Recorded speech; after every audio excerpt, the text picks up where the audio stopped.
ഇങ്ങനെ ചുറ്റും നടക്കുക ഇങ്ങനെ.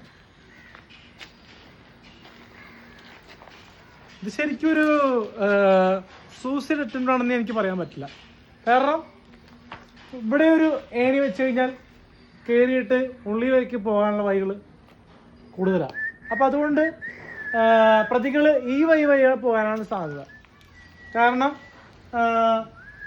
കയറി പിടിച്ച് തൂങ്ങിയാലും അപ്പുറത്തെത്താം, അല്ലെങ്കിൽ പിന്നെ ഉള്ളതെന്ന് പറഞ്ഞാൽ ബാക്ക് ഡോർ വഴി നമുക്ക് നോക്കാം.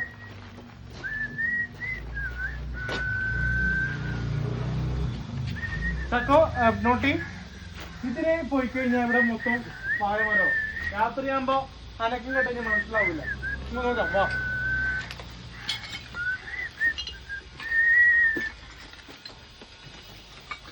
അല്ലെങ്കിൽ പ്രതിക്കൊരിക്കലും ബാത്റൂമിന്റെ ജനാല വഴി കിടക്കാൻ പറ്റില്ല. കാരണം ഇത് ഉറപ്പുള്ള ജനാലയായതുകൊണ്ട് ഇത് ഉള്ളിലേക്ക് കിടക്കാൻ പറ്റില്ല. അപ്പൊ അതുകൊണ്ട് പുറകുവശം വഴി അടുക്കള വാതിലൂടെ ആയിരിക്കും പോയിരിക്കണം.